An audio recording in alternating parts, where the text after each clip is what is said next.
Margarita me pidió algo porque es una preocupación de ella y creo que de muchos de nosotros, y Rafa ya lo mencionaba, de qué manera manejar algo que resulta en la clínica verdaderamente complicado.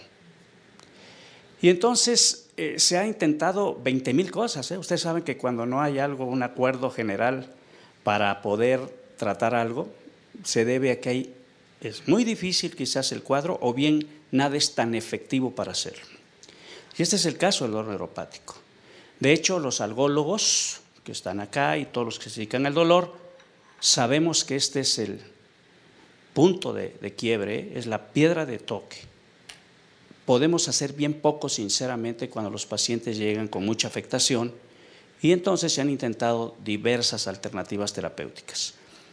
A nivel global, esto no solamente le ocurre a los países desarrollados, esto le ocurre a todos los países, inclusive los países desarrollados, y curiosamente ellos a principios del año 2000 tenían esta preocupación colectiva, ¿qué hacer para manejar un síndrome doloroso que se le llamó dolor neuropático, síndrome doloroso neuropático? Y para esto analizaron los grupos de consenso, un grupo original que se formó por el doctor Troels Jensen, que era el jefe de grupo, y 11 personas se nos convocaron para asistir a varias reuniones internacionales a discutir inclusive la definición. Este es el punto, porque ni siquiera estaba bien definido el dolor neuropático. Hoy día todavía hay problemas, según el grupo de taxonomía de Jazz, para decir claramente que es el dolor neuropático. Entonces, si no había acuerdo en la definición, menos iba a haber en la terapéutica. Y entonces se empezaron a generar las guías de manejo que ustedes conocen, las guidelines. En el año 2000 para acá, los países más organizados en el manejo del dolor lo hicieron. Y entonces, yo hoy voy a compartir con ustedes los parámetros de práctica para el manejo del dolor neuropático mexicanos, que se hicieron en el 2005.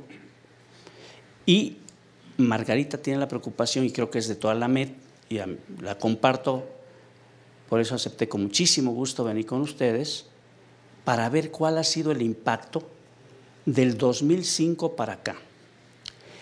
Son parámetros de práctica que tienen 6 años, por decirlo así. Y la pregunta es, y esto me lo hago muy seguido por las noches, ¿realmente han impactado el que haya parámetros de práctica en México? Y déjenme decirles por qué la pregunta. Porque somos de los pocos países a nivel global que tienen parámetros de práctica para el manejo del dolor neuropático. Si ustedes hacen una revisión sistemática, no van a encontrar más de 3 o 4 países que tengan esto. Entonces, es muy pertinente que nos hagamos la pregunta, en un país que sí los tiene, ¿qué ha pasado con ellos? Entonces, yo voy a hacer un análisis crítico de esto. Entonces, quiero que me acompañen en este recorrido que haremos. Lo apunto para allá y fuego. Muy bien, gracias, Rafa. Yo soy del tiempo del ábaco y me salen con esas cosas maravillosas.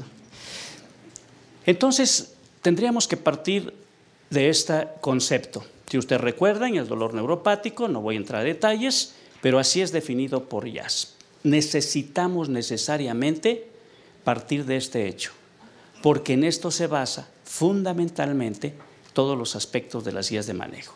Si el dolor neuropático es la consecuencia de la lesión o disfunción del sistema nervioso asociado a cambios sensoriales, según el grupo de trabajo de Jazz, fíjense, 1994, y diferentes autores que han trabajado alrededor de este concepto y definieron que había diversas etiologías, es un síndrome que se debe a muchísimas causas, pero además esto nos preocupa, que tiene muchas manifestaciones fisiopatológicas. Los pacientes clínicamente lo describen de manera distinta, pueden ser uno de ellos o la combinación de ambos, urente, punzante, paroxístico, pero generalmente se acepta que sea un dolor con estas características, pero que esté acompañado de cambios sensoriales, de los cuales estos dos son los más frecuentes, pero no los únicos. Pero esto sí debe llamar la atención. Entonces estamos frente a un síndrome doloroso que tiene un severo impacto sobre la homeostasis. Partiendo de este hecho, entonces nosotros tendríamos que abordarlo desde diferentes encuadres. Yo creo que si aquí hubiera puros neurocirujanos estarían pensando de qué manera neuroquirúrgicamente, como hoy nuestro invitado nos va a tratar, y si hubiera farmacólogos estarían pensando cómo lo tratan farmacológicamente y todos los estudios de farmacocinética, farmacodinámica. Y si fueran los dermatólogos que están aquí, pues bueno, estarían pensando esto, que es una pesadilla, el herpes zóster, y un número considerable de ellos puede producir dolor neuropático persistente, una neuralgia posherpética. Hablan que entre un 10 y un 12% en algunas series y hasta un 15% en otras pueden quedar con dolor neuropático por semanas, meses o años.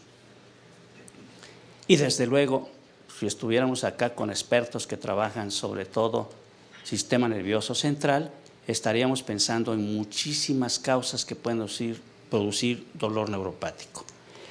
Si esto es cierto, antes, para cuando estábamos haciendo los parámetros, nos explicábamos de una manera muy sencilla, tratando de hacer estos esquemas que apareció en alguno de los libros que se publicaron en esos años, en donde se pensaba simplemente que después de todos los cambios fisiopatológicos, cuando había un problema, por ejemplo, una neuropatía de cualquier tipo que ustedes quieran, había una serie de cambios, no solamente en las vías de conducción, que así se les llamó típicamente, en los ganglios de las raíces dorsales, en las astas posteriores, en donde se habían identificado ya una serie de mecanismos neurobioquímicos muy interesantes, algunos inhibitorios, otros excitatorios, pero que fundamentalmente lo que tenían como consecuencia era un incremento de la conducción de impulsos nocivos hacia las estructuras encefálicas. Y hago mención de este esquema, porque es un esquema viejito, pero así intentábamos ponerlo, de qué manera estos neurotransmisores que están apareciendo y cada uno con un color distinto, tienen un nombre, pueden producir una serie de cambios que nosotros podíamos ver clínicamente. Pero el sustrato del dolor neuropático, todos los investigadores, al menos hasta la fecha, no ha variado, consideran que el dolor neuropático es uno de los síndromes dolorosos que producen dos cosas como sustrato: la formación de ephapses y la formación de sprouting. Y discúlpenme los anglicismos, porque no hay una traducción literal. Se le ha dicho a los ephapses que son cortocircuitos, interconexiones anómalas. La verdad es que no hay una traducción real, ephapses. Y el sprouting, bueno, estos hay más acepciones, que son yemas, son brotes, que se producen en cualquier sitio del sistema nervioso central. En cualquier sitio se pueden formar sprouting y ephapses como consecuencia de la lesión o disfunción del sistema nervioso. Esta es la circunstancia a la que nos estamos enfrentando para que nosotros veamos clínicamente que hay un incremento considerable, una hiperpatía, le llamaban clínicamente los teachers, los maestros, y a partir de estos hallazgos, muy viejitos ya, considero yo, empezaron a salir, fíjense ustedes, simultáneamente, otros aspectos que fueron dándole un rostro diferente al dolor neurogénico, que le llamamos nosotros, neuropático también es llamado ampliamente. Este papel del 2005, a mí me parece que es verdaderamente relevante. ¿Por qué razón? Porque nos empezó a señalar con precisión qué cambios había inflamatorios en el sistema nervioso central. A mí me enseñaron que el sistema nervioso central no se inflamaba, que eso era propiedad del tejido conectivo. Pues resulta que con una evidencia muy sólida, este grupo de investigadores nos dijeron que desde el nociceptor aferente primario, periférico, esta es la piel, ocurrían una serie de fenómenos, tanto tisulares como de tipo vasculares, en donde llegaban elementos de la células blancas, como los neutrófilos, mastocitos, macrófagos, linfocitos ya recientemente, que le llamaron migrantes, que en cuanto había una lesión o disfunción simplemente periférica, vean ustedes, ocurrían varios fenómenos, unos por vía hematológica y otros, donde llegaban también estos, ¿verdad?, las células blancas, y otros a nivel de las estructuras de las células que allí habitan. Y que todos ellos producían una serie de marcadores biológicos, de sustancias neuroefectoras, como el factor de necrosis tumoral alfa, las interleucinas de diferente tipo, óxido nítrico, bradicinina, factor de crecimiento nervioso, hidrogeniones, etc. A nivel del nociceptor aferente primario. Todavía no estamos en el sistema nervioso central. Pero acá donde empieza el sistema nervioso periférico, que es el nociceptor aferente primario, imaginen que esa es una fibra C, se identificó que estos neuromediadores actuaban en estos receptores, se evidenciaron, se vieron cuáles se expresaban, cuáles se sobreexpresaban, cómo se podían marcar, y a partir de allí se empezó a distinguir que desde aquí había un proceso inflamatorio del sistema nervioso. Bueno, pero nuestro asombro fue mayor cuando vimos que no solamente en el nociceptor aferente primario, sino también en las vías de conducción, y aquí está este cuadrito, corresponde a este, y en las astas posteriores ocurrían una serie de fenómenos que se le llamó inflamación neurogénica. Y ven ustedes lo interesante. Dejemos a un lado de momento los ganglios de las raíces dorsales, porque también ahí el factor de necrosis tumoral alfa 3 se sobreexpresan y ahora es motivo de estudios muy recientes encaminados acá, a los ganglios de las raíces dorsales. Pero hablemos un poquito de lo que pasa en las estructuras nerviosas periféricas, que están bien innervadas a su vez y bien irrigadas, como ustedes saben.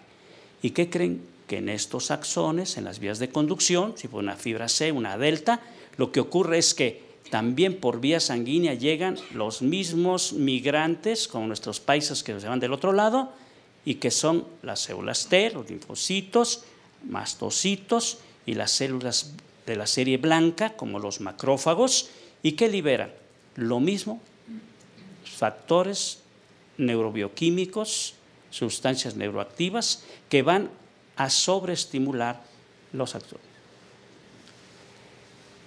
No contentos con esto, estos grupos de investigadores nos dicen, no, pero espérense, eso es lo de menos. A nivel central, este es el nociceptor aferente primario, la fibra C, la neurona de segundo orden, aquí en las astas posteriores, y nos meten a la escena a los microcitos, a los astrocitos, y nos dicen, estos son los artistas principales de la película. Los que antes eran extras, que nos decían que eran células de Stein, que eran células que estaban allí y que de alguna manera podían tener alguna función de tipo endocrinológica, se decía en los años 2000, antes del año 2000, bueno, ahora resulta que había una gran cantidad de receptores a su vez que eran estimulados por los neurotransmisores excitatorios del nociceptor aferente primario o inclusive de la neurona de segundo orden, que llegaban a estos receptores y ellos a su vez, los microcitos, los astrocitos, producían ¿cuáles? Las mismas sustancias que a nivel del nervio periférico y del nociceptor aferente primario, otra vez interleucinas, óxido nítrico, factor de crecimiento nervioso, tumoral, etc. Y esto nos fue cambiando el pensamiento. Entonces, por lo que Rafa nos decía, ¿por qué es tan difícil esto y por qué nos pone de cabeza en la clínica? Porque es verdaderamente complejo los aspectos fisiopatológicos que hoy conocemos. Pero bueno, en el 2007 aparece este papel que sinceramente a mí me puso de cabeza, porque me empezó a cambiar toda mi conceptualización que tenía de dolor neuropático. Y la verdad que nos hemos dedicado a esto por cerca de 20 años. Y cuando creíamos que ya teníamos medio entendida la fisiopatología, nos dicen, espera, porque fíjate que hay una respuesta inmune muy importante y que tienes que revisar los aspectos inmunológicos de la glía. esto que aparece en Neuroscience de Nature en el 2007 nos permitió entender ahora esto. Confirmar que existe una inflamación neurogénica porque ahora podemos identificar que ante cualquier lesión periférica de las vías de conducción que se llamaban, del nociceptor aferente primario, vamos a poner que sea una fibra mielinizada, de las que conocemos que conducen dolor, ¿qué ocurre a este nivel? No solamente con la acción de los macrófagos para liberar las sustancias que hemos comentado, los mastocitos, de los linfocitos T, ¿y qué le ocurre a las células de Schwann? Fíjense ustedes. Y nos empiezan a anunciar que existe una proliferación y una desdiferenciación de las células de Schwann. No solamente estas ya no están cumpliendo su función, ahora se han diferenciado para hacer otras cosas que no tendrían que hacer. Esto preocupa porque si nosotros vemos que esta es una acción que además está llegando por vía sistémica, hematológica, empieza a haber una serie de cambios a nivel endotelial. Por eso decían en la definición que había serio impacto a la homeostasis, porque no solamente es producto del dolor las complicaciones de esto, sino vean ustedes lo que ocurre. Empieza a haber la liberación de una serie de sustancias ya identificadas como son estas quemoquinas, que ustedes las van a encontrar con CCL2, estas series, la 3 y otras más, otros receptores para quemoquinas en los propios macrófagos. Ojo, los glóbulos blancos se vuelven espectacularmente interesantes en el dolor neuropático, pero también ocurre en los mastocitos, y estos macrófagos a su vez liberan, recuerdan ustedes, estas otras sustancias que hemos estado platicando desde el inicio.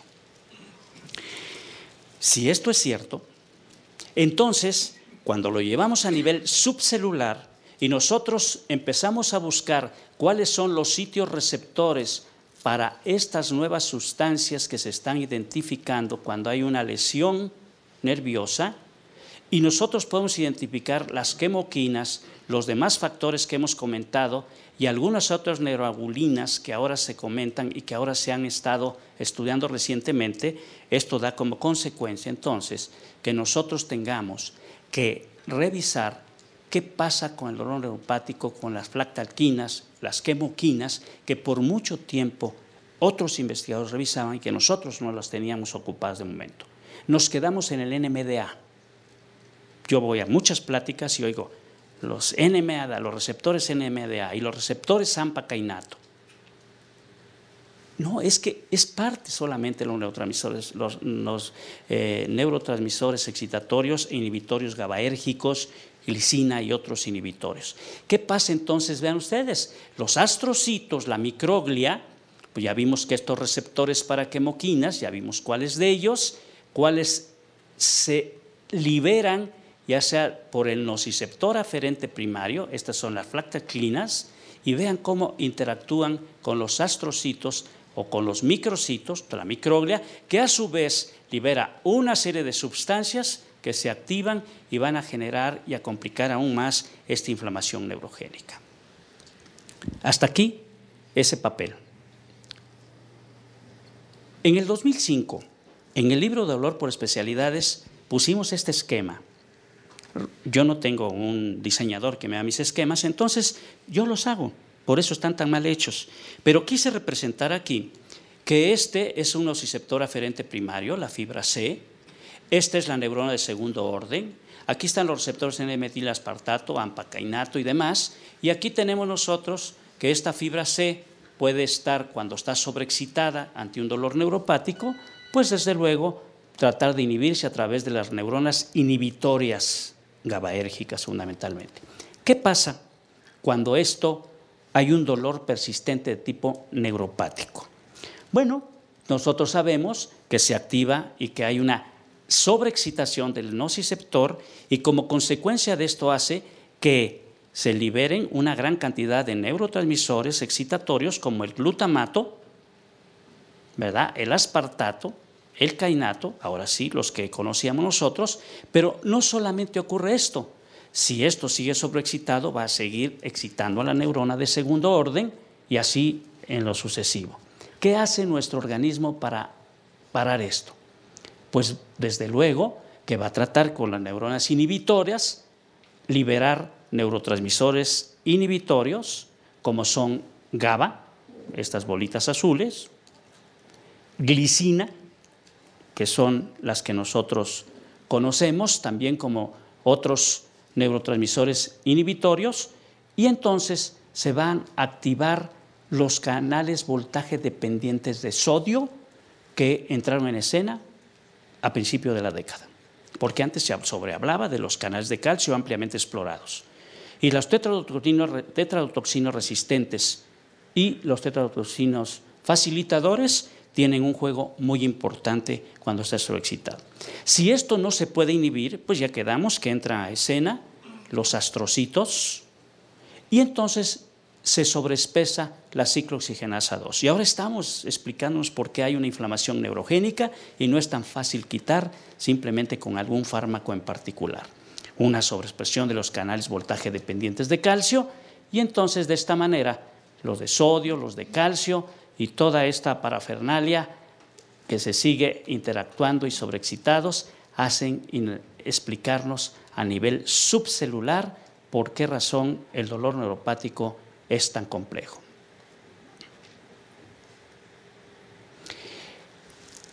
Entonces, esto también Larouche en este año, en el 2006, dijo, señores, ahora ya entendemos por qué y dónde actúan los medicamentos que nosotros damos en la clínica, como la motrigina, carbazepina, topiramato, sonicinamida, que actúan en los canales de sodio, también en los que actúan los voltajes dependientes de calcio, en las unidades alfa-2 delta, como en este caso los gabapentinoides. Vean ustedes, tenemos aquí los bloqueadores de los ionóforos de calcio, como el felbamato, la motrigina, topiramato, sonicinamida, gabapentina, pregabalina, y entonces ya nos empezamos a saber dónde actuaban esas cosas que dábamos empíricamente y que no sabíamos dónde actuaban.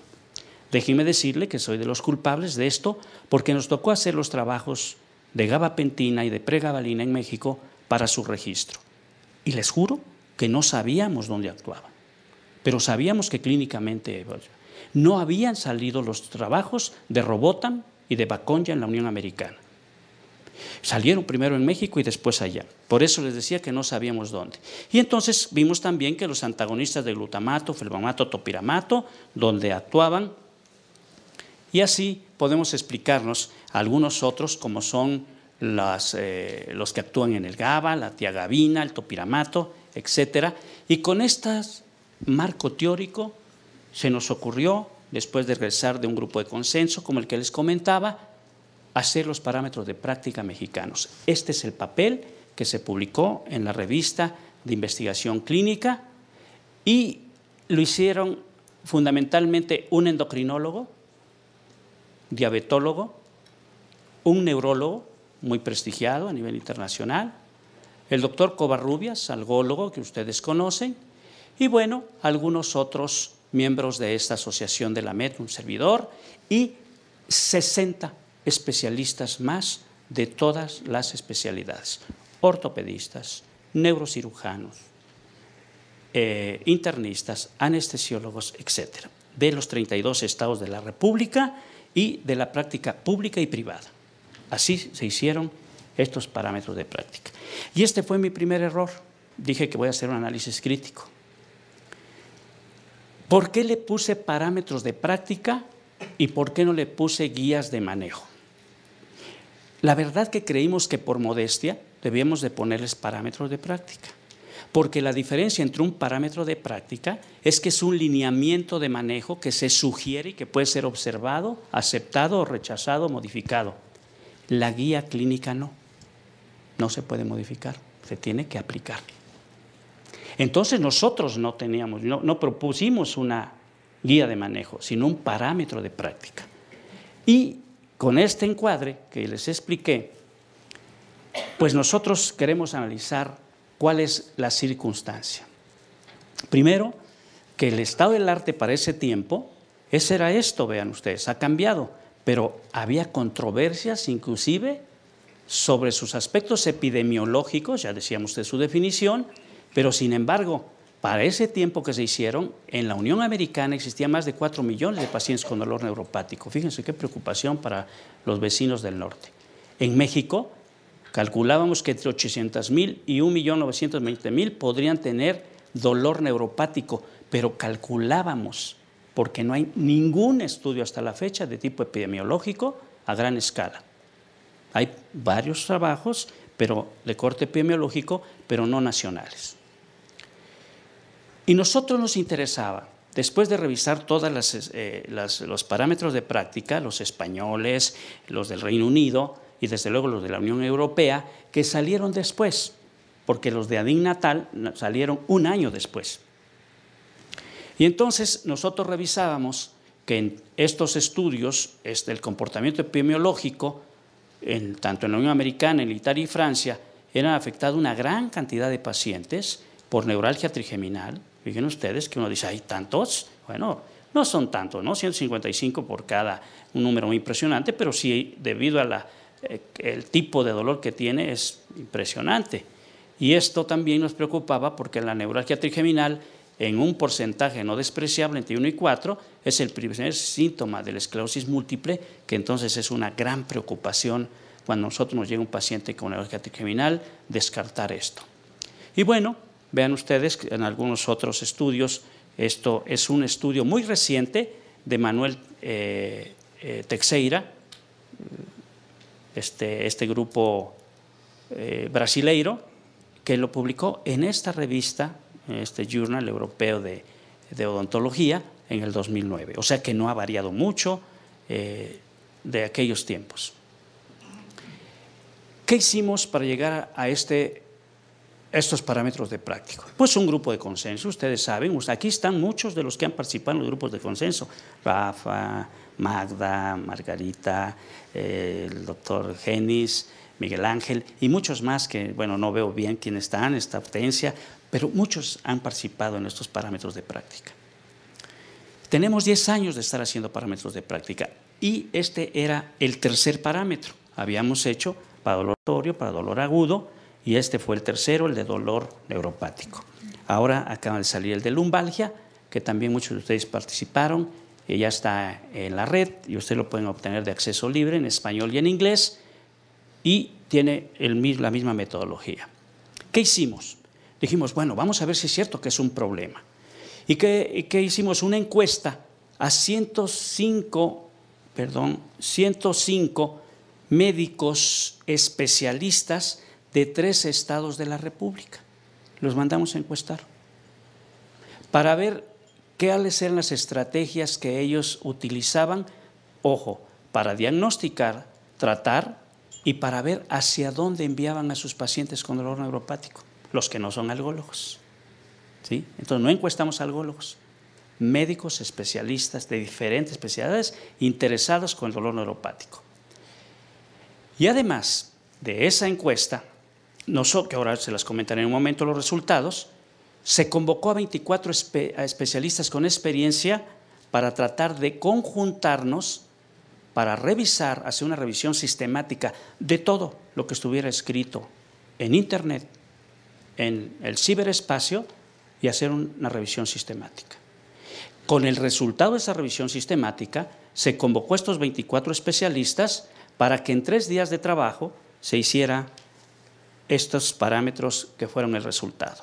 ¿Cuál fue el resultado de esa encuesta? Se publicó en esta revista de Anestesiología Mexicana, no es una revista indexada, lamentablemente, y bueno, pues en este caso quiero compartir con ustedes qué hacían los médicos especialistas. Por eso nos surgía hacer estos parámetros. Este es el grupo de quirúrgicos, anestesiólogos, un número grande. ¿Por qué? Porque los anestesiólogos en México son los que hacen dolor, son los que estudian dolor fundamentalmente, lo cual ya está cambiando. Ahora hemos abierto esta especialidad a diferentes especialistas porque creemos nosotros que no es tanto el paciente que hay que no nos damos abasto los anestesiólogos que existen. Aquí está el grupo de internistas, neurólogos, 12 de ellos, y 15 médicos especialistas en lo que se llama en México medicina familiar. Son médicos especialistas. Por eso se les consideró así, no médicos generales. Son médicos generales que hacen la especialidad de medicina familiar.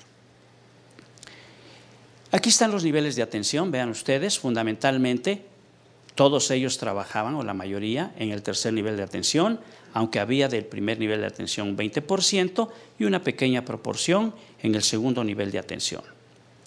¿Qué usaban estos doctores, colegas nuestros?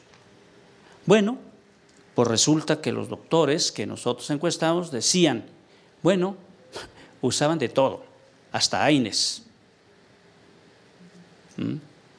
opioides débiles, opioides fuertes, antidepresivos, aquí está cómo se comportó la muestra, anticonvulsivantes.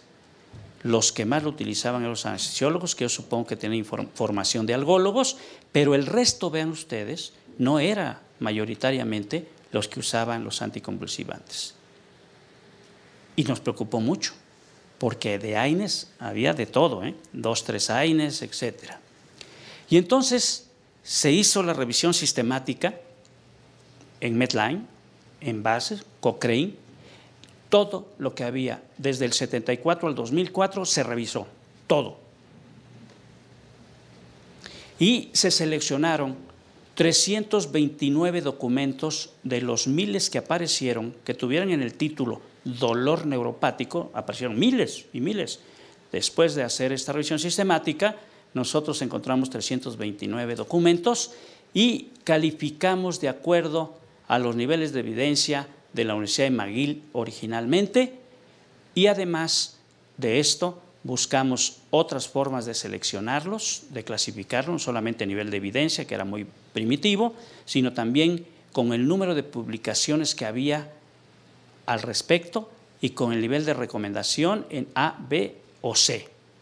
Pero además calificamos la calidad de la evidencia en buena, suficiente o pobre. Entonces es un tamizaje, la verdad, muy escrupuloso. No contentos con esto, es el único grupo de consenso que analiza desde estos 4 enfoques, porque la mayor parte lo hace con los niveles de evidencia, nada más 1, 2, 3 y 4. Pero nosotros le hicimos además el impacto logrado, la fuerza de la evidencia para poder modificar las conductas terapéuticas. Esto es lo que nos puso la soga al cuello y por lo que yo estoy acá. Porque nosotros tendríamos que analizar el poder que han tenido los parámetros de práctica mexicanos para cambiar la historia del dolor neuropático en México. A 5 o 6 años de haberlos hecho. Vamos a ver qué nos pasó. Agregamos, como ustedes saben, que para cuando se analiza cualquier norma o guía, se debe hacer el número necesario para tratar, lo cual ustedes saben que se calcula en base a la proporción de pacientes en los cuales el fármaco disminuye el 50% de los síntomas en comparación al placebo. Entonces tomaron en cuenta únicamente estudios controlados. Placebo y estudios controlados que fueran cegados, totalmente controlados. ¿Cómo podríamos medir el impacto entonces de estos parámetros? Preguntándole de nuevo a los médicos. Déjenme decirles mi experiencia personal. Yo, si no fuera necio y tan terco como soy, ya me hubiera desanimado, porque a los algólogos mexicanos que les hemos preguntado sobre los parámetros de práctica, muy pocos los han leído. La mayoría han leído los de la doctora Din Natal, porque ella es francesa. Y los López no somos leídos en México. Pero además, los parámetros aparecieron en una revista indexada en castellano. ¿Y saben por qué en castellano? Todo el mundo me sugería, el doctor Ramos dice, bueno, te voy a prestar mi nombre, Guillermo García Ramos, pero ¿sabes qué? Vamos a mandarlo a Neurology de menos. Le dije, no, porque son parámetros de práctica para el manejo del dolor neuropático en México. Y es lo que me interesa que se lean, porque es lo que queremos cambiar.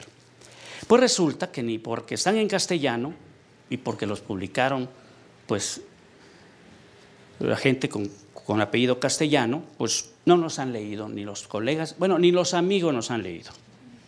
Te lo digo en serio, ni mis amigos los han leído, por solidaridad de amigos. Sin embargo, anoche estuve tratando de ver cómo podía yo medir el impacto si no hemos revisado los parámetros. Pues resulta que lo único que pude hacer es buscar en los buscadores electrónicos que califican, y en este caso el de Inviomed.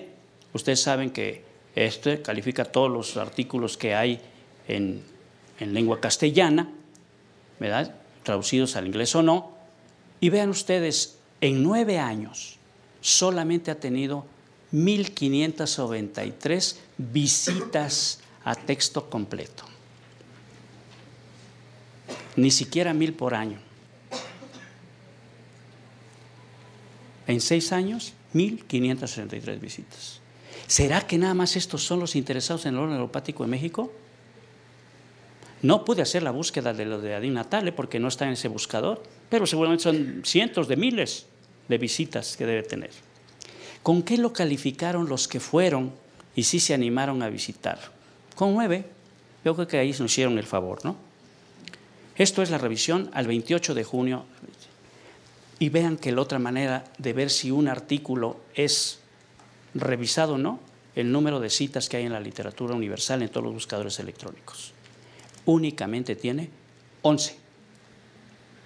Si yo me tuviera que calificar por esas 11 citas en alguna academia o algo, pues no entraba.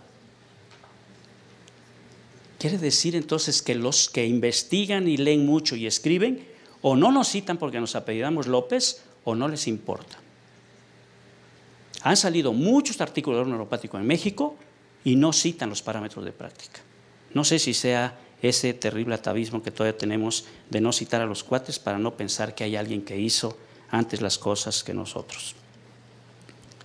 ¿Pero qué tenemos entonces que prescribir? Si ya vemos que la realidad está así.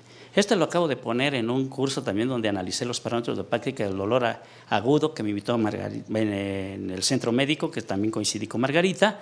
Y bueno, me llamó mucha atención porque, pues sí es cierto, todo el mundo quiere darle pastillas a los pacientes, pero contra el dolor ajeno, porque uno no lo tiene, ¿no? Y estas de eucalipto deben ser muy buenas para el dolor neuropático porque deben ser refrescantes. Con este encuadre, entonces, para el 2006, a un año que había aparecido, nos empezamos a plantear críticamente por qué no se le quitaba el dolor neuropático a los pacientes a pesar de los parámetros de práctica. Ya dimos un tipo de explicaciones, pero lo otro es que utilizando los fármacos que se conocen y que todo mundo por consenso sabe que son útiles, algunos de los opioides, fundamentalmente los anticonvulsivantes y los antidepresivos, se pudo ver que solamente el 30-40% de los casos tienen un alivio satisfactorio, con parámetros y sin parámetros. Bien elegido o no mal bien elegido el fármaco. Si no se elige bien, peor, ¿no? Entonces, si esto es cierto, esto apareció en esta revista, esto no es de un servidor, ellos se plantean, ¿por qué ocurre esto? ¿Por qué no le hace al menos al 60, al 70% de los casos efecto? Y dicen, es que los pacientes que son tratados de la misma manera para un dolor que es diferente en cada paciente, las diferentes caras del dolor que tiene el dolor neuropático, la diferente fisiopatología que tiene, los diferentes mecanismos neurobioquímicos que tiene. Y nosotros como que a todo el mundo debemos darle lo mismo. Allí fue nuestro error. Y entonces, ahora existe esta palabra que a mí no me gusta, sinceramente, búsquense una mejor y me la pasan, que el trabajo de nosotros, los que dedicamos a esta tarea del dolor neuropático, es identificar a los respondedores a esto. Entonces están de este lado, como en la lucha libre, los respondedores. En esta otra, los no respondedores. ¿Y cómo sé yo que son estos o los otros? Pues por pruebas terapéuticas, como decía Troel Jensen.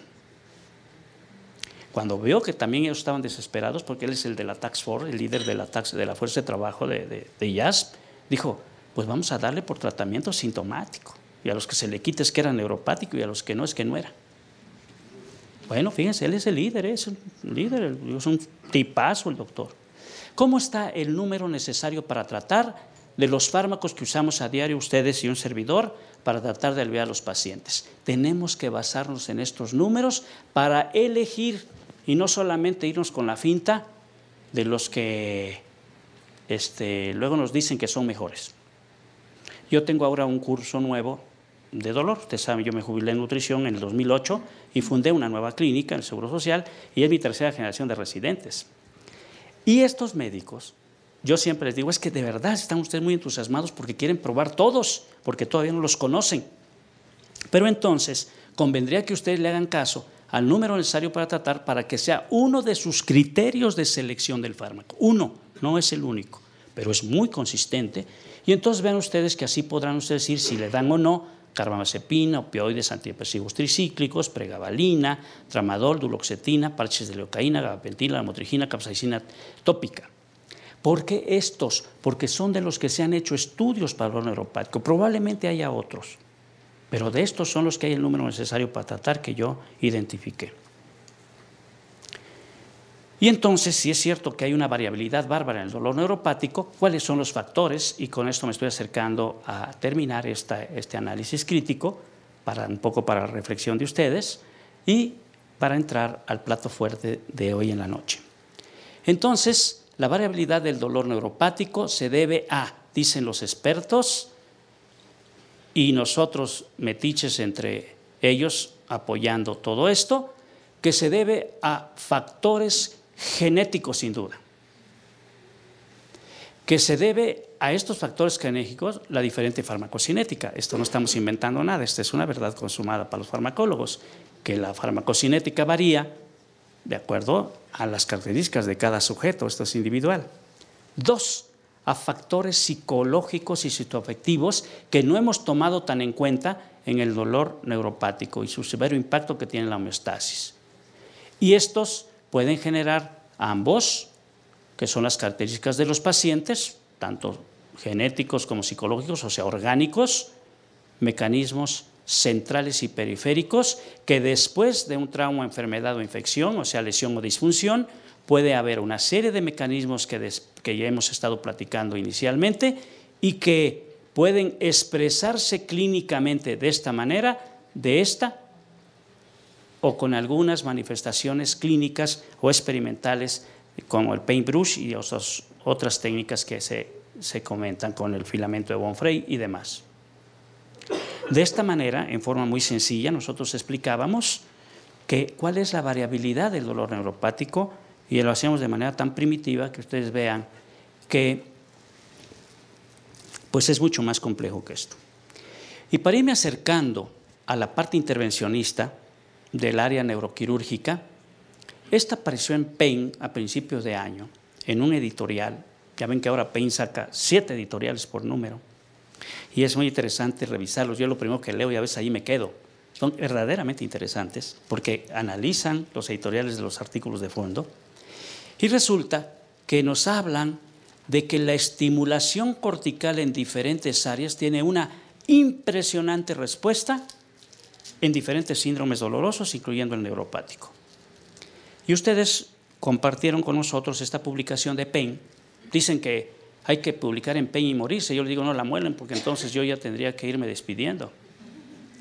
Con este grupo multidisciplinario de personas que ustedes conozcan muy bien, el doctor Velasco, que el doctor probablemente lo conozca, acabo de saludarlo en la academia, el doctor neurocirujano, maestro del Hospital General de muchísimas generaciones, algunos otros del mismo grupo, Alicia, que ustedes conocen muy bien, del Hospital General, y un servidor, en dolor neuropático, en particular el síndrome doloroso regional complejo, se generó esta propuesta que apareció en Pain en el 2009 para, con la estimulación cortical epidural, podíamos parar y revertir este síndrome. Todavía no aparecía el artículo de Pain, Sin embargo, yo creo que por eso lo publicó Pain, porque, sinceramente, esto nos alienta mucho, porque en los parámetros mexicanos nosotros ponemos que hay tratamiento farmacológico y tratamiento no farmacológico. Y el no farmacológico están las alternativas del intervencionismo, doctor. Y dentro de eso, lo neuroquirúrgico. Inclusive están consideradas las terapias alternativas en los parámetros. Les sugiero que lo revise. Entonces, todo esto cabe, Por eso es que a mí me dio mucho gusto cuando Margarita me dijo, es que viene un doctor que es experto en el área de aspectos neurofuncionales. Dije, perfecto, pues entonces vamos abriendo boca con este artículo, pero además quiero terminar con ustedes que en relación a los parámetros, pues tenemos pendientes. Y creo que aquí estoy en la MED, que es la catedral del dolor. Y aquí se tiene que pactar lo que tenemos que hacer. Si hay un lugar donde se tiene que ser desde acá. Los pendientes es, desde luego, educar y educar y educar a todo mundo, pacientes, familiares y pacientes, qué es el dolor neuropático y cuáles son las alternativas que existen. Educar a los grupos médicos que existen unos parámetros de práctica para esto y para muchas cosas, que también lean a los López. Tenemos que hacer investigación. Acá hay investigadores, aquí están los investigadores, mis amigos. Tenemos que investigar dolor neuropático.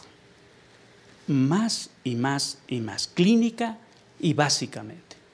Ustedes conocen mis estudios de investigación básica de dolor neuropático en animales.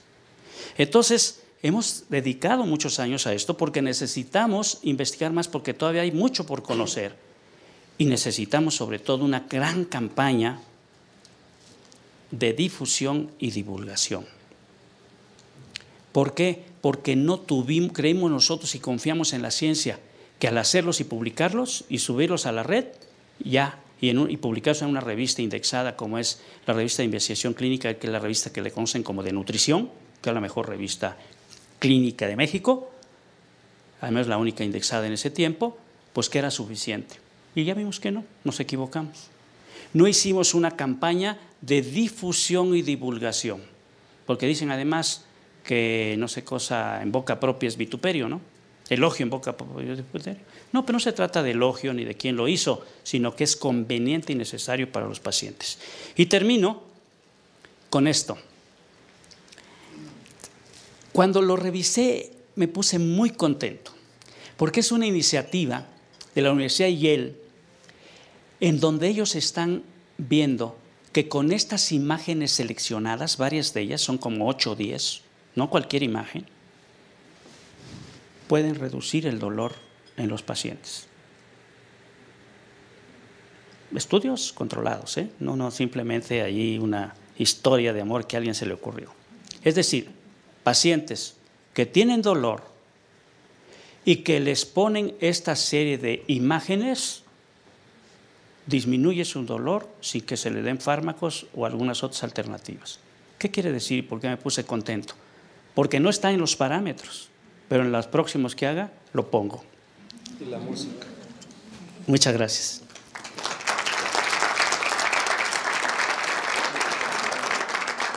Pues yo sí quiero entonces darle la bienvenida, doctor, nuevamente y agradecerle mucho que usted, por favor, haya estado con nosotros, que haya aceptado esta invitación. Este es un grupo muy importante de algólogos, especialistas de todas las áreas y médicos interesados en el campo de dolor. Entonces yo quisiera pedir al doctor Carlos Barzalo, que hoy nos visita, sea tan gentil de compartir con nosotros su experiencia y toda la información que tiene. Así que yo les voy pidiendo de una vez si gustan, me los entretengo un ratito en lo que si quieren lo cargan acá o lo desconectan, como ustedes quieran. ¿Podemos usar esta? Como tú quieras, sí podemos dejar esta y simplemente paso un USB. Y si, doctor, mientras está esto, para que usted no esté paradito, déjeme aquí echarles un cuento un poquito más de 2 minutos a los doctores. Entonces, una vez que he presentado, déjenme decirles que tengo mucho respeto por el área de la especialidad del doctor, porque hemos trabajado con estos grupos de neurocirugía funcional. Y tanto en el Instituto Nacional de Neurología, cuando yo estaba en nutrición, como posteriormente en el Hospital General, hemos trabajado varios modelos de cirugía neurofuncional. No somos muy partidarios de la neurocirugía ablativa, pero sí de la funcional, de la neuroaumentativa. Entonces el doctor seguramente hoy, él es el experto, nos dirá, y yo creo que esto es algo de lo que necesitamos, desde luego, ir matizando todos los encuadres, porque de repente los que somos clínicos queremos únicamente a base de fármacos aliviar algo tan difícil. Y lo volteo, pero también los cirujanos o solamente quieren a base de puras técnicas neuroquirúrgicas. Entonces yo creo que estos grupos multidisciplinarios, transdisciplinarios como este que publicó en PEI, precisamente se da ese ensamblaje de lo neuroquirúrgico, los neurofisiólogos, los algólogos, los anestesiólogos, todos los especialistas que están acá cabemos para hacer esto. Entonces, yo creo que este es el enfoque más rico de que yo he aprendido al final del día, primero que esto lo hicieron 24, alrededor de 30 especialistas, no lo hice yo, ahí aparecemos nosotros porque encabezamos esto como responsables, pero no somos los únicos. Entonces no son los parámetros de Uribe Guevara, son los parámetros mexicanos, de los médicos que lo propusieron, que consensuaron durante 3 días de trabajo, revisaron la bibliografía y entonces ahí nos queda. Doctor, entonces, sin más preámbulo, por favor, sea tan gentil de compartirnos su experiencia y su expertise en esta área. Le vamos a dejar esta agüita, si usted gusta, porque no lo utilicé, si se le haga. Buenas noches. Pues antes que todo, muchísimas gracias por la invitación. Pues para mí en realidad es un honor estar aquí hablando frente a ustedes. Espero pues cumplir las expectativas que tienen todos esta noche.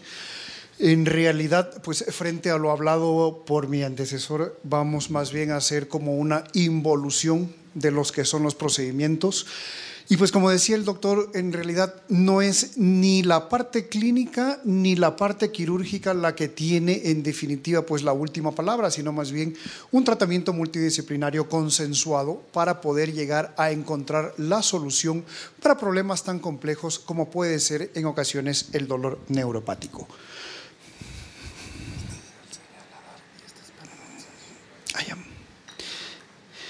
Entonces, pues vamos a hablar no solamente pues de lo que es dolor neuropático, sino los procedimientos neuroquirúrgicos en el dolor. Los objetivos de esta charla son conocer los distintos métodos neuroquirúrgicos en el tratamiento del dolor, conocer las indicaciones, contraindicaciones, riesgos y resultados, y de esta manera pues pídanle a su proveedor, pues al neurocirujano funcional más cercano que conozcan. Definitivamente, pues como nos decía el doctor, muchas veces los cirujanos queremos a base de bisturí curar un montón de situaciones, pero en realidad, pues la violencia, como todos sabemos, es el recurso de los incapaces. Y muchas veces, frente pues a lo que es dolor, nos vemos en la incapacidad de poder aliviarlo únicamente con un tratamiento farmacológico. Pero en realidad la cirugía es el último recurso. Frente a nosotros nos encontramos con un paciente ansioso, deprimido, temeroso y desconfiado. ¿Por qué? Porque es un paciente que ha sido manipulado, es un paciente que muchas veces nos llega tardíamente, que ha probado todo y de todo, desde las agüitas hasta los mejores tratamientos y que definitivamente no tiene alivio a su problema, porque además involucra lo que es su círculo familiar, social, laboral y necesita de su médico una empatía, algo que le demuestre a base de lo que es lenguaje. El paciente no entiende. ¿Qué va a entender el paciente si no es médico? Pues obviamente no entiende los términos de neuropatía, no entiende los términos de neurotransmisores, iones de canales de calcio, pues al pobre es hablarle en astronáutica. La actitud del médico, porque si no existe esa empatía con ese paciente, poco o nada vamos a conseguir. Sabemos que la relación con paciente es una relación mucho más que la romántica, es una relación basada en la confianza definitivamente. Tenemos que llegarle con esa información, pero al paciente, porque pues si no, prácticamente no estamos haciendo nada. Saber cuáles son sus expectativas, nuestras expectativas, las expectativas además de sus familiares. Tenemos que educar al paciente y a la familia para que muchas veces ellos puedan entender de que no tiene cura, de que lo que vamos a hacer es tratar de aliviar su dolencia, pero curarlo definitivamente no. ¿De qué se trata la neurocirugía funcional? Pues de devolver la calidad de vida del paciente. Antes que pues entregar a los familiares un paciente que pues únicamente a duras penas respira, más bien a ese paciente tenemos que devolverle la vida que la perdió justamente por un trastorno que tiene que ver con lo que es el sistema nervioso central o periférico, como ya nos habla las definiciones de dolor. Pero definitivamente no es infalible. Entonces, esa es la pregunta. ¿Es realmente la neurocirugía funcional el último recurso? Conocemos pues bastante de lo que es la neurobioquímica del dolor y pues el doctor nos acaba de dar una excelente charla profundizándonos un poco más. Conocemos pues lo que es la neuroanatomía del dolor, pero al frente nuestro tenemos un paciente que no entiende estas situaciones. Al frente nuestro tenemos un paciente, un ser humano que simplemente nos mira y que nos dice, ¿sabe qué, doctor? Quíteme el dolor. No me importa lo que vaya a hacer, yo solo quiero que me quite el dolor. Y tenemos diversas técnicas quirúrgicas como para poder intentarlo, pero sabemos que definitivamente no son la panacea, que no son lo último que vamos a hacer. Y como pues ya nos habían hablado, tenemos definitivamente lo que sí estamos abocados a intentar realizar, que son los procedimientos aumentativos, que quieren decir estimulación, desde la estimulación del nervio periférico muy controvertida, estimulación de la médula espinal, estimulación del tálamo y estimulación de la corteza motora. Pues ustedes dirán, pero ¿por qué no estimulación de la corteza sensitiva? Pues ya vimos un ejemplo anterior, ¿no es cierto? En la causalgia o pues el síndrome complejo regional, pues vemos lo efectivo que puede ser estimular la corteza motora. Tenemos pues dentro de estos lo que son los procedimientos intraaxiales, intratecales, epidurales o intraventriculares. Y tenemos esos procedimientos ablativos que cada vez están más en descontinuación. ¿Por qué? Porque sabemos que se vuelven refractarios, que pierden definitivamente su efectividad en el transcurso del tiempo, como la neurectomía, la simpatectomía, la ganglionectomía, rizotomía, drisotomía, cordotomía, mielotomía, mesencefalotomía, entre otros. Pero entre toda esa larga lista de procedimientos, tenemos que definitivamente saber escoger cuál de ellos va a ser el más efectivo para ese ser humano que nos mira desde el otro lado del escritorio y que nos pide resolución del cuadro, a fin pues de evitar lo que va a ser una catástrofe y puede definitivamente pues ser simplemente un desperdicio de recursos para el paciente y para el médico.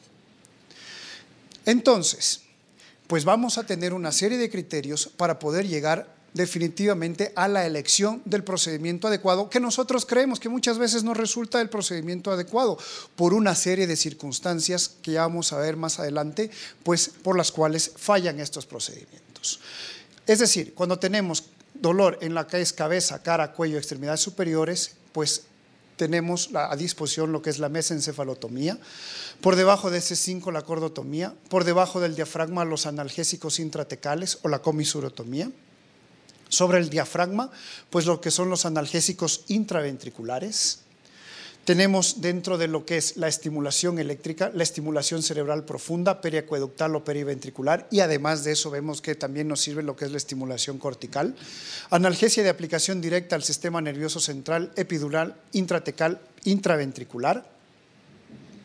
Los ablativos intracranianos como la cingulotomía para pues aliviar lo que es el efecto desagradable del dolor sin quitar el dolor. Pues todos sabemos que el dolor tiene esos dos componentes. Bilateral, que puede recurrir a los 3 meses, la talamotomía, muy útil en lo que es el dolor oncológico, la mesencefalotomía en el dolor unilateral de cabeza, cara, cuello y extremidades superiores, que tenemos que pues realizar una lesión periacueductal en el mesencéfalo, en la sustancia gris, pues de aproximadamente 5 milímetros. Si es menor a eso, definitivamente no sirve. Pero pues tenemos también que tener mucho cuidado porque por ahí pasan una serie de haces nerviosos y tenemos además núcleos de origen de otros. Lo que son los procedimientos ablativos medulares como la cordotomía, que puede ser abierto percutánea, la cordectomía como cerectomía, útil en el dolor bilateral, la mielotomía media en el dolor oncológico visceral. Son muchos procedimientos y vamos a hablar únicamente pues de los principales. La dresotomía, la rizotomía dorsal para áreas de dolor circunscrita, la ganglionectomía dorsal con pues indicaciones muy parecidas a lo que es la rizotomía dorsal, la cordotomía sacra en el caso de dolor pélvico, sobre todo aquellos pacientes que han sido sometidos pues a una colostomía o una hilostomía. La simpatectomía, nervios periféricos, el bloqueo, la neurectomía, pues el bloqueo que también lo realizan nuestros colegas anestesiólogos utilizando una serie de sustancias que pueden llevar a la neurolisis o a la no neurolisis y la neuroectomía abierto-percutánea y lo que pues estamos abocados hoy en día a realizar, que pues son los neuroestimuladores. Pero tenemos que tener muy claro qué es lo que queremos a fin de evitar una contraposición en lo que nosotros deseamos y muchas veces una resistencia por parte del paciente que no va a llevar a otra cosa que al fracaso definitivo del método. Cuando hablamos de cáncer de cabeza y cuello, pues hablamos de procedimientos intraventriculares para lo que es una expectativa de vida menor a 6 meses. ¿Debido a qué? Debido a esto. El porcentaje de infecciones que pues conforme va pasando el tiempo va aumentando y definitivamente tenemos un punto de corte en el cual no podemos extendernos por más de 6 meses por muy a cubierto que esté el paciente con antibióticos. El punto pues de ingreso es el punto de Kocher a 3 centímetros de la línea media, 1 centímetro por delante de la coronal.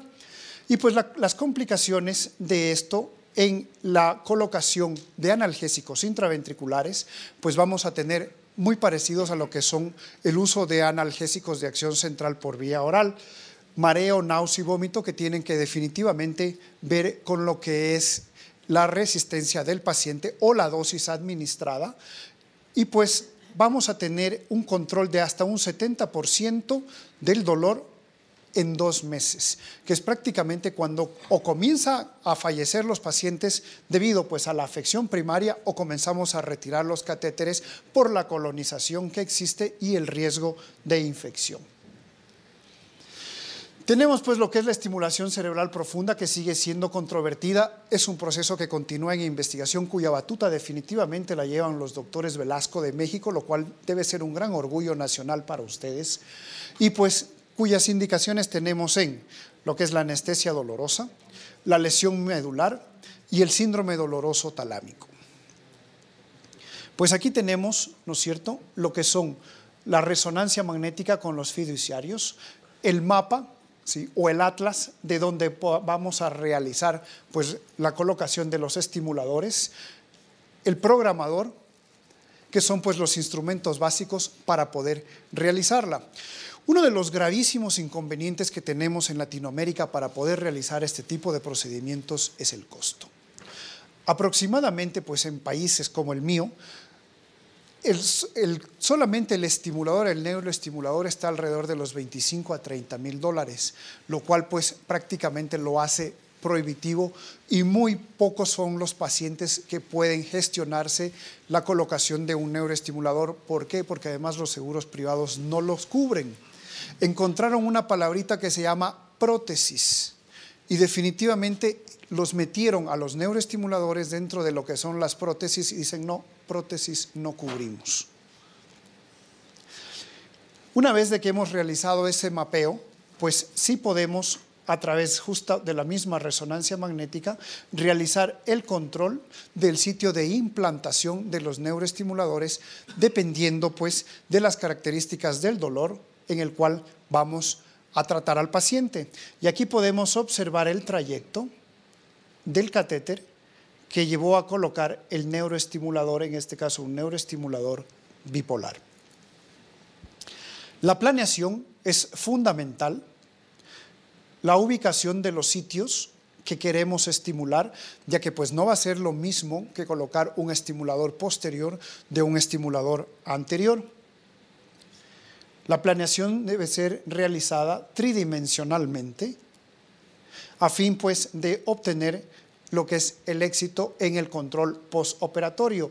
Ya sé pues desde algunos años se están ya realizando lo que es la colocación de los estimuladores en forma bilateral, cosa que pues hasta hace 10 años por ejemplo estaba proscrita. ¿Por qué? Por las complicaciones quirúrgicas que se suponían, pero que en realidad no habían sido publicadas hasta que un grupo alemán pues empezó a publicar el hecho de colocar neuroestimuladores bilaterales y se dieron cuenta que en realidad las complicaciones era solamente un mito heredado de lo que eran las lesionectomías bilaterales. Estos son pues distintos puntos, ¿no es cierto?, en los cuales vamos a colocar estimuladores a fin de poder realizar el tratamiento de lo que es el dolor crónico. La talamotomía no es una no es un procedimiento aumentativo, es un procedimiento ablativo que nos sirve para lo que es el dolor de la cabeza, el cara del cuello, pero con una respuesta infrecuente. El tálamo medial, pues es el blanco, cuyas complicaciones es una mortalidad muy baja, los hematomas que están alrededor del 0.5%, pero sí un déficit cognitivo importante que nos lleva hasta un 70%, con un alivio de hasta un 20% de los pacientes con dolor neuropático y hasta un 50% de alivio del dolor en los pacientes oncológicos. Igualmente, pues, este es un mapa, ¿no es cierto?, del sitio exacto donde queremos realizar la lesión. A diferencia de lo que son los procedimientos aumentativos, una vez realizada la lesión no hay vuelta atrás.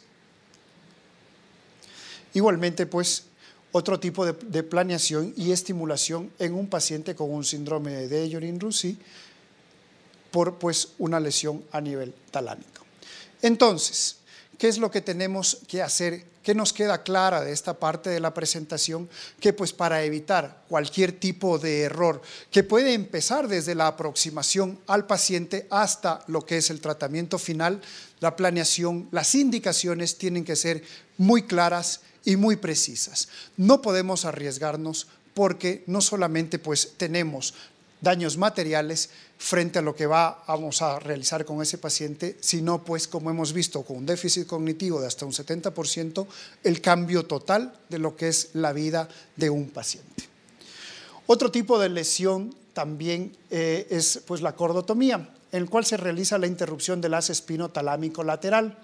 Y pues aquí me quiero detener un poquito porque anatómicamente nos enseñaron a todos en la Facultad de Medicina de que las vías dolorosas eran ascendentes, mas, oh sorpresa, nos dimos cuenta después de que también existen vías dolorosas descendentes, que ni siquiera habían sido descritas, peor aún estudiadas, y es hoy en día justamente uno de los principios de la neuromodulación para el tratamiento del dolor neuropático, pues el conocimiento de lo que pueden ser estas fibras descendentes dolorosas.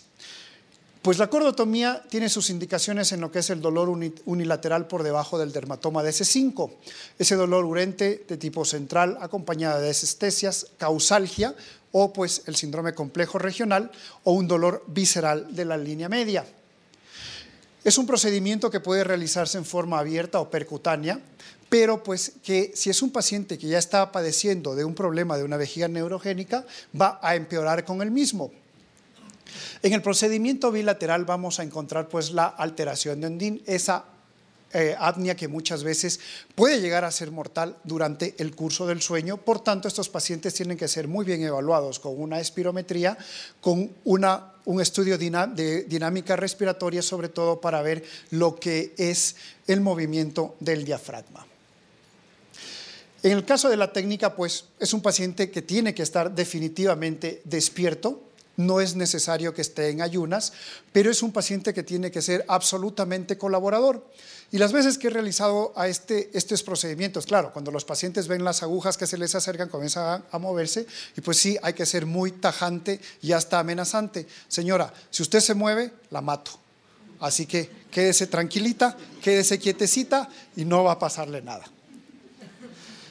Mantener una correcta alineación de la mastoides con el plano acromioclavicular, obviamente en el lado contralateral al dolor, pues tenemos que hacer la punción entre C1 y C2 para notar lo que es el cambio de impedancia de los 500 ohms a 1500 ohms, el momento en que pasamos ya del espacio aracnoideo al espacio intramedular, y pues si es que tenemos resultado, o más bien dicho, si es que el procedimiento es satisfactorio, nos vamos a encontrar de inmediato con un síndrome de Horner ipsilateral.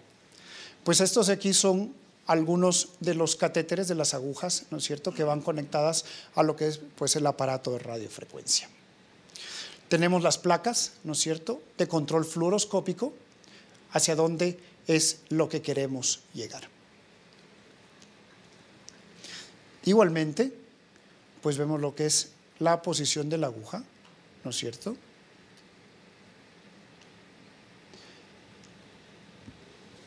y pues tenemos lo que son estos controles, porque básicamente sin ellos no los podemos realizar, porque nunca vamos a saber, a pesar del cambio de impedancia, dónde estamos exactamente, dónde es el sitio al cual queremos llegar con la aguja.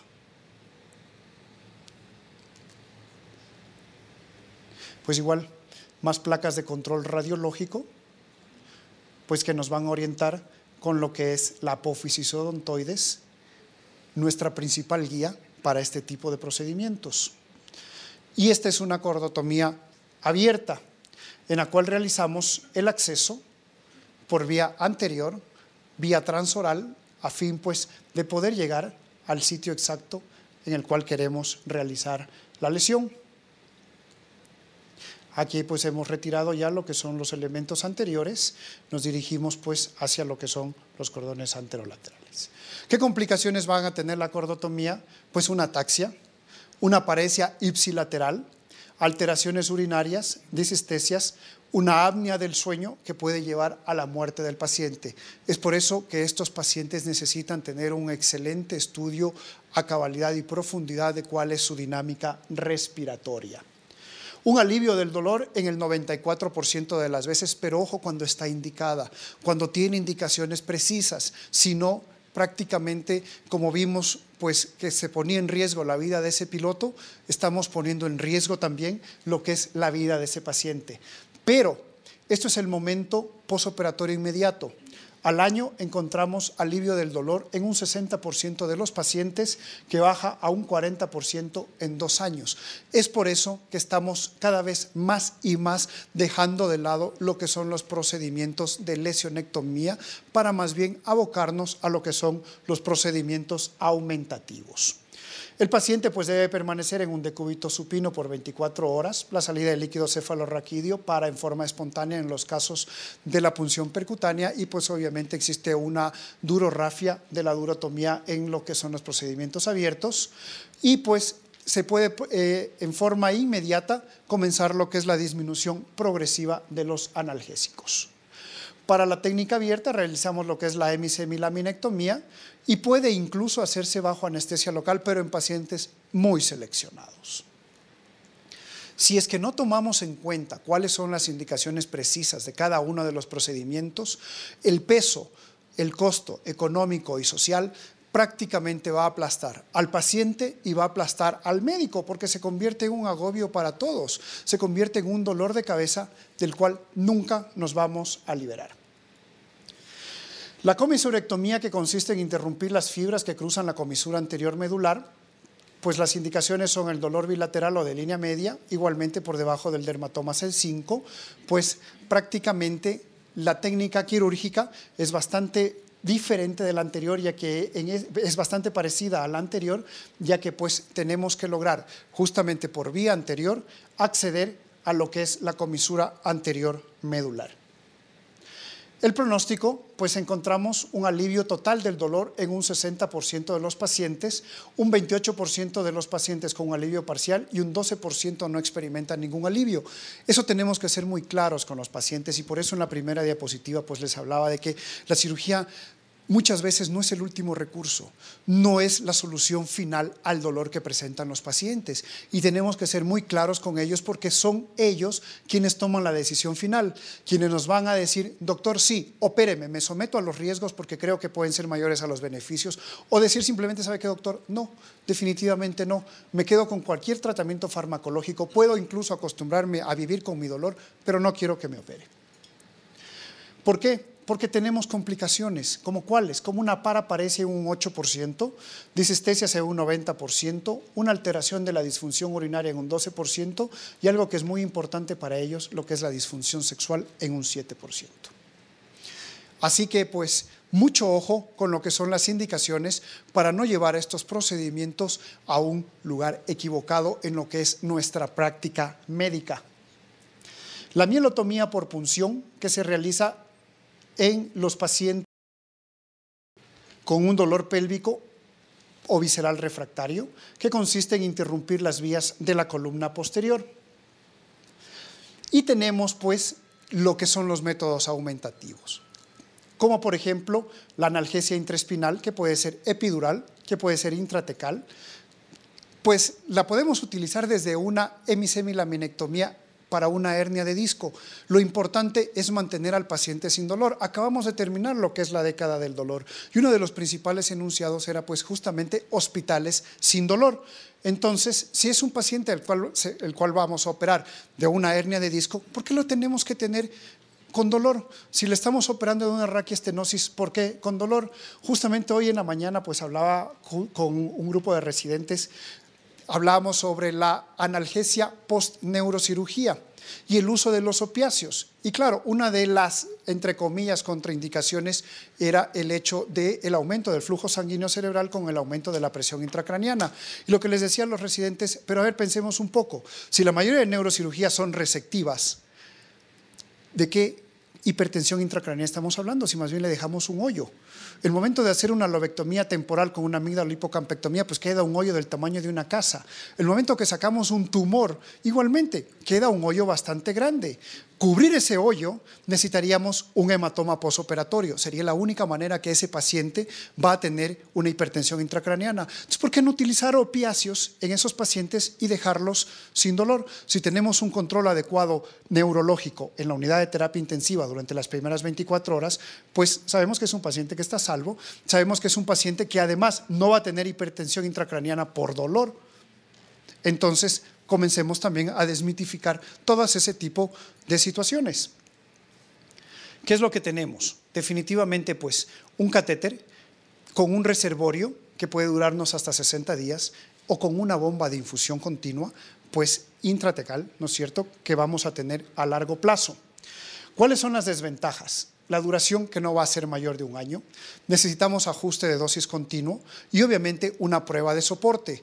No nos vamos a arriesgar a colocar una bomba intrarraquídea, ¿no es cierto?, si es que no es un paciente que ha sido probado efectivamente con un dispositivo externo de que va a tener un gran alivio de su dolor con la misma medicación. ¿Y qué ventajas vamos a tener? Pues definitivamente una menor sedación o confusión en este tipo de pacientes con menores alteraciones gastrointestinales que incluyen pues lo que es la náusea y el vómito. Con la bomba de infusión intraespinal, pues definitivamente se puede ir a largo plazo, son programables, pero también tienen sus desventajas, como cuáles, la fiebre de origen central, y eso tenemos que advertirle al paciente y a la familia, porque claro, muchas veces tenemos las llamadas, ¿no es cierto?, a las 72 horas de la semana, doctor, el paciente está infectado, ¿por qué? Porque está con fiebre, y le sube y le baja la fiebre. No es que esté infectado, es uno de los efectos colaterales justamente del manejo de la bomba. Necesita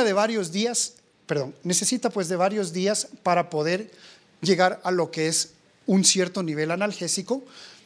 Puede presentarse una fístula del líquido cefalorraquídeo, se puede desconectar la bomba y en cuyo caso pues la reconexión hay que hacerla en un quirófano. Y sí es cierto que se pueden presentar meningitis y fallo respiratorio, el paciente tiene que estar consciente de eso. Este es un modelo de bomba. ¿Y cuáles son pues los resultados? El dolor oncológico mejora en un 90% de los pacientes y el dolor neuropático mejora en un 50% de los pacientes. Esta última cifra, bueno, pues es una moneda lanzada al aire, pero al final quien toma la decisión es el paciente. A veces ya hemos probado absolutamente todos los tipos de tratamientos adecuados para ese tipo de dolor neuropático, porque sí es cierto. Muchas veces confundimos con dolor neuropático todos los pacientes y a todos les damos exactamente la misma receta, como que fuera pues un pastel que estamos horneando. Pero si es que hemos llegado a la conclusión de qué tipo de dolor neuropático tiene ese paciente y estamos utilizando fármacos de primera línea y realmente no mejora, pues sí, esta es una opción. Esta es la posición para colocar al paciente, la incisión que se realiza, el sitio donde vamos a colocar el catéter intraespinal, el control que realizamos por fluoroscopía y pues para evitar lo que son las fístulas del líquido cefalorraquídeo, lo que yo hago y lo que aconsejo en realidad es hacer una sutura de la fascia lumbosacra, hacer pues lo que anteriormente cuando todavía se hacían las apendicectomías abiertas, realizar una jareta para pues evitar justamente la fuga del líquido cefalorraquídeo por el sitio de la inserción. Se realiza además el bolsillo donde va a ir la pila que va a mantener la bomba funcionando. Pero muchas veces tenemos que hacer un cambio de dirección brusca porque no es el paciente adecuado, porque faltan recursos económicos o porque existen una serie de situaciones que nos llevan a realizar más bien lo que es una estimulación intraespinal sobre lo que son las columnas dorsales, con un mecanismo de acción aún no establecido, pero sí sabemos que existe un aumento de lo que es el ácido gamma aminobutírico y la serotonina, pero definitivamente esto no nos ayuda en el dolor oncológico. ¿Cuáles son las indicaciones de la estimulación intraespinal? La columna lumbar fallida refractaria, pues es la causalgia, el síndrome complejo regional doloroso, los síndromes dolorosos post-toracotomía, el síndrome doloroso de la esclerosis múltiple, sí, aquí nos ayuda la estimulación intraespinal, o la neuralgia posherpética refractaria. Estos son los estimuladores medulares. Pues la técnica es la colocación de los estimuladores a través de una hemilaminectomía, aunque también se pueden utilizar por punción. En realidad no me gusta mucho utilizarla porque existen más fallas que aciertos y prefiero, pues si soy cirujano, sí, la técnica abierta, la hemilaminectomía. Y definitivamente pues tenemos que hacer, antes de instalar lo que es el generador definitivo, un generador externo por 72. ¿Cuáles son los resultados de esto? El control del dolor en un 50%, pero ¿cuándo vamos a tener una mala expectativa? Cuando no son pacientes adecuados para esto, cuando existe un dolor por una lesión medular, cuando son lesiones preganglionares, esto se ve mucho en lo que son los accidentes, sobre todo de motocicleta, cuando existe una cirugía y tenemos un síndrome de columna lumbar fallida, o cuando existen esos factores gananciales que todos conocemos, sociales, laborales, económicos.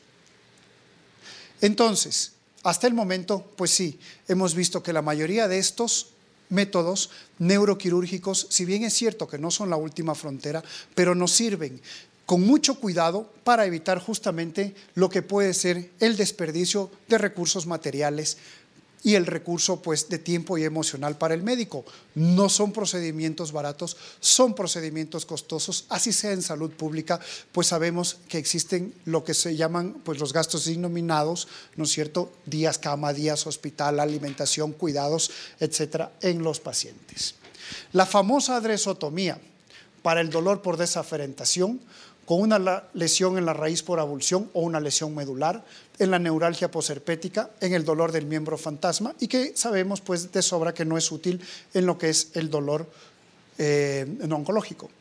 Tenemos pues lo que son las láminas de Rexel, ¿no es cierto?, donde vamos a realizarla y pues qué complicaciones podemos tener desde el manejo postoperatorio cuando no existe una adecuada atención. Esto es importante. A pesar de haber realizado este tipo de lesiones, los pacientes nos van a preguntar, pero doctor, ¿y por qué me duele? Porque le duele porque hubo una cirugía y tenemos un dolor completamente diferente. Con los resultados sobre lo que es el plexo braquial en un 80% y el dolor en los parapléjicos en un control en un 80%. ¿A fin de qué? A fin de evitar pues de que se caiga el mundo para ese paciente y no solamente para ese paciente, sino para el médico también. Lo que es la rizotomía en la lesión de la raíz dorsal, que pues va a estar indicada en lo que es el dolor oncológico con un tratamiento del plexo braquial, en pues el dolor oncológico de la pelvis, esos cánceres de vulva, esos cánceres de ano, esos cánceres de periné, pues mejor aún si tenemos ya esfínteres no funcionales, los problemas oncológicos de tórax, sobre todo cuando está tomada la pleura, la neuralgia occipital, la alodinia, ojo, dolor neuropático, la alodinia de la neuralgia posherpética, de la toracotomía, de la laparotomía o de las fracturas costales. Es importante evaluar el número de raíces afectadas. Es importantísimo realizar 2 bloqueos previos y en esto nos ayudan pues nuestros colegas los anestesiólogos para poder determinar el porcentaje de éxito que vamos a tener. Podemos realizar una rizotomía intradural, extradural o percutánea con lo que es radiofrecuencia y aquí tenemos pues lo que es los gráficos de las distintas técnicas. Por ejemplo, aquí se hizo una rizotomía en la cual se retiró la raíz posterior. Aquí hay un tabique fibroso que lo separa de la raíz anterior, ¿no es cierto? Tenemos la identificación, luego pues de realizar una hemisemilaminectomía. La ganglionectomía con indicaciones y técnicas similar a lo que es la rizotomía, pero pues tenemos que definitivamente saber a qué le estamos apuntando antes de realizar este tipo de procedimientos. Y algo que he dejado para el final como un capítulo aparte, porque definitivamente yo pienso que es uno de los problemas que con mayor frecuencia llegamos a ver, es la neuralgia trigeminal. Tenemos dentro de esta pues la microcirugía descompresiva con una respuesta del 95%, pero que en un 78% de los pacientes pueden quejarse de inconstante, que al mes siguiente se vuelve un problema constante. Esto medido en un tiempo de 38 meses. Pues todos conocemos la distribución en piel de cebolla, ¿no es cierto? Tenemos pues lo que es la distribución anatómica del nervio trigémino, las formas de examinarlo. ¿Y a qué nos abocamos cuando hablamos de técnicas quirúrgicas?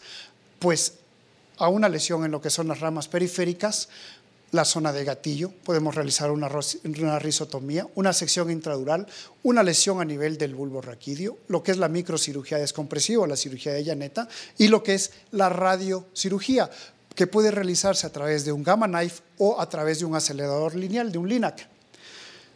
Cuando hablamos pues del tratamiento quirúrgico, no podemos excluir lo que es la nucleotomía central. Y si tenemos un algoritmo pues, de este dolor facial en el cual un diagnóstico adecuado que nos lleva al tratamiento de causa original, vamos a poder diferenciar si es que estamos hablando de un dolor nociceptivo o un dolor neuropático, a fin de poder realizar un diagnóstico adecuado y un tratamiento farmacológico indicado. Pero ¿qué es lo que pasa cuando definitivamente tenemos una lesión estructural orgánica como esta ectasia vértebro-basilar sobre la rama trigeminal?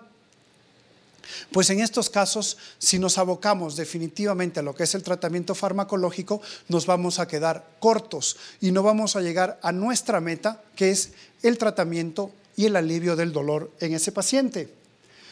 ¿Qué técnicas percutáneas tenemos? Tenemos la risotomía por calor, la risolisis por glicerol, la compresión con balón, pues tenemos lo que, sin ser percutánea definitivamente, pero pues extra quirúrgica, la radiocirugía, como les decía, con un acelerador lineal o con un gamma knife, y la neurectomía percutánea. Pues esta es la posición clásica que todos conocemos, ¿no es cierto?, del paciente pues con el arco en C y el control por fluoroscopía, además del aparato de radiofrecuencia, los puntos anatómicos para empezar lo que es la inserción del catéter, ¿no es cierto?, independiente pues de la técnica que hayamos escogido, pero que sí es importante saber en dónde vamos a posicionar dependiendo de la sintomatología que va a tener el paciente. No es lo mismo tratar un dolor en la primera rama que en la segunda o en la tercera. ¿Debido a qué? Debido pues justamente a la distribución anatómica del nervio. Y aquí pues el diagrama lo colocamos sobre lo que es la radiografía del paciente y pues prácticamente sabemos dónde abocarnos dependiendo de qué clínica va a tener el paciente. Pues sí, obviamente, ojo con esta arteria, porque dicen que pinchar la coronaria es mala pinchar la carótida es mala para las coronarias del cirujano más que para el mismo paciente. Pues igualmente, ¿no es cierto?, lo que es el diagrama de las distintas ramas a fin de saber qué es lo que vamos a realizar. Y pues obviamente tenemos lo que son los electrodos en el caso de que hayamos decidido realizar lo que es una neuroablación por radiofrecuencia. Parte de lo que es la técnica. Si es que hemos decidido realizar la compresión con valor, vamos a actuar sobre lo que son las fibras largas mielínicas con un alivio del dolor en un 93%, pero ojo, tenemos hasta un 19% de los pacientes que van a tener una afectación motora con una recurrencia de un 25%. Se realiza desde 1950 bajo anestesia general, pues hay que tener mucho ojo con lo que son los síntomas vagales como la bradicardia, pues un tiempo de compresión de 1.5 minutos, obviamente con las disestesias o la diplopia debido pues a la cercanía de los nervios oculomotores. Tomemos en cuenta de que pues estamos inflando un balón, estamos ocupando un espacio y definitivamente pues cerca de ahí están pasando el tercero, el cuarto y el sexto, y la afectación de cualquiera de ellos nos va a dar una oftalmoplegia que nos va a redundar en una diplopia. La risotomía con glicerol, pues tenemos dentro de lo que son los resultados una erupción en el sitio de la inserción del catéter de un 33%, con una disminución del reflejo corneal en un 10%, un trastorno motor en un 6% y hasta una meningitis aséptica por el uso del glicerol en un 1%. Se la viene realizando con efectividad desde 1981, inyectando pues 0.3 ml con 0.2 ml de glicerol más 0.1 ml de tantalum, una falla de un 15%, con hipoestesia en la zona que pues anteriormente era la zona de dolor, la zona gatillo un 4%, que no es útil en lo que es la anestesia dolorosa. Y esto es algo muy interesante, es algo pues que cada vez está más en boga con mejores resultados, que es la radiocirugía. El blanco pues es la porción cisternal retrograceriana con un promedio de 85 grays en un solo disparo, en una zona de 6 milímetros aproximadamente, y sobre incluso la esclerosis múltiple pues tenemos un 50% de falla, pero lo que significa que tenemos también un 50% de disminución y alivio del dolor. Es cierto que y pues tenemos estos criterios que no son estadísticamente significativos para estos pacientes, como son la edad, el sexo, la duración del dolor, la topografía, la intensidad, los procedimientos previos. Así hayan sido procedimientos quirúrgicos, no invalidan el procedimiento de radiocirugía, ni la radiocirugía invalida un procedimiento quirúrgico posterior. Encontramos un alivio en un 77% con una recurrencia en un 3%, pero marca definitivamente la diferencia en este alivio del 77% a lo que son los fármacos anticonvulsivantes. ¿Qué complicaciones podemos tener? Pues un ojo seco, una hipoestesia en lo que es la zona o una anestesia. Los efectos sí empezamos a ver desde los 4 meses y eso sabemos que es un procedimiento, que es un problema propio del procedimiento, pues cuando hacemos radiocirugía sobre una malformación arteriovenosa igual no vamos a comenzar a ver los cambios sobre la alimentación vascular sino a partir de los 6 meses, pero definitivamente no invalida lo que es la cirugía. La termocoagulación, en un total de 154 pacientes seguidos a 15 años encontramos un control total en un 99%, con disestesias en un 23%, de las cuales no requirieron tratamiento, un déficit motor de un 15% que se resolvió en un 86% a un año y con una recurrencia de un 21% que nos llevó a un 15% de reintervención. ¿Bajo qué técnica? De anestesia general, pues el control obviamente con fluoroscopía y el despertar del paciente el momento en que vamos a realizar la termocoagulación. Hasta este momento pues el paciente se encuentra bajo anestesia general, ha sido educado previamente sobre lo que vamos a hacer y lo que le va a pasar. El estímulo, pues que lo realizamos de 0.4 voltios a 75 ciclos por segundo y ese momento pues o el momento posterior realizamos ya el despertar de la anestesia del paciente y pues, volvemos a inducir anestesia porque ya sabemos el sitio exacto en el cual estamos y realizamos lo que es la lesión de 60 grados durante 1 minuto, pues y esto le vamos aumentando hasta 95 grados por 15 segundos. Muy útil pues sobre lo que es la parte nociceptiva de las fibras mielinizadas, pero pues tenemos sí que tener un control o más bien dicho pues una adecuada monitorización sobre lo que es el reflejo corneal y obviamente pues nos ayuda muchísimo lo que es la punta termistor del catéter. La capsaicina con una depresión de la sustancia P, con muy pocos reportes sobre lo que es la efectividad, pero sí con muchas llamadas telefónicas por parte del paciente que está utilizando la capsaicina, ¿no es cierto? Doctor, me duele el ojo, doctor, me duele esto, doctor, me duele el otro, ¿por qué? Pues por muchas veces la falta de costumbre de lavarse las manos del paciente después de utilizarla. Anestésicos locales, sabemos que son muy poco efectivos, la lidocaína, sobre todo en lo que son los paroxismos, la mixelectidina, la tacoinide, y pues obviamente con las complicaciones hematológicas de esta última. Tenemos lo que es la neurectomía, muy infrecuente, sobre todo en los pacientes añosos, con los mejores resultados en la primera y segunda rama, pero pues al ser un procedimiento que produce lesión, pues una recurrencia de hasta un 70%. La descompresión microvascular, con además la colocación pues de teflón o de músculo, interponiéndolo entre lo que es la arteria que está ectásica y el nervio, solamente cuando existe una lesión identificable. Cuando ha habido fracaso de otros métodos, por eso les ponía, la violencia es el recurso de los incompetentes o de los incapaces. ¿Por qué? Porque ya estamos en una incapacidad total de poder controlar ese dolor, y es por eso que necesitamos recurrir a lo que es la parte quirúrgica.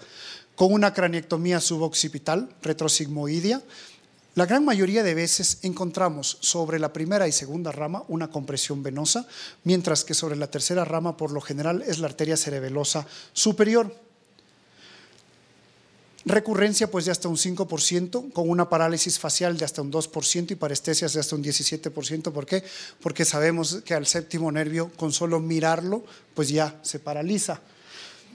Lo que son los esquemas, ¿no es cierto?, de aproximación e identificación en el cadáver. Como les decía, muy importante conocer lo que es la microneuroanatomía de la región, sobre todo de este pedacito de tripa que está aquí. Esto es lo más importante que tenemos que cuidar, porque como les digo, solamente con mirarlo, muchas veces solamente con rociar agua para limpiar la zona, tenemos ya una parálisis facial. La posición clásica. Ya no utilizamos la posición sentada. ¿Por qué? Por el riesgo pues, de los tromboembolismo aéreo y las variaciones que encontramos dentro de lo que son pues, los dolores sintomáticos a las ectasias vasculares. No siempre la vamos a encontrar en la misma posición. Podemos encontrarla en distintas posiciones, hay que armarse de paciencia, magnificación del microscopio y pues muchas veces estar 1 hora, 2 horas realizando la disección cuidadosa de las estructuras de la fosa posterior. Pues aquí vemos el quinto, ¿no es cierto? Y vemos las posiciones de las distintas estructuras vasculares. Está el octavo, que siempre es visible, y por detrás del octavo el enemigo. Igualmente, pues, lo que son variaciones.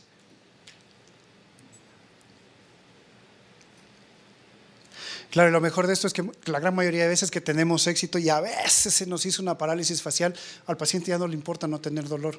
El paciente regresa y reclama y dice, pero doctor, la cara me quedó chueca. Sí, señor, pues le quité el dolor. No importa, doctor, pero me quedó chueca la cara. ¿Cómo se le ocurre? En conclusión, la cirugía definitivamente es una alternativa de tratamiento, pero ojo, cuando los demás métodos han fallado o cuando existe una alteración estructural comprobada definitivamente por imagen. No es la última frontera, no es infalible y lo mejor de todo es que no se contrapone con otros métodos. ¿Qué es lo que tratamos de buscar con esto? El alivio del dolor en los pacientes, algo a lo que estamos abocados todos los que estamos aquí como profesionales que entendemos y tratamos pacientes con dolor. Muchas gracias, colegas.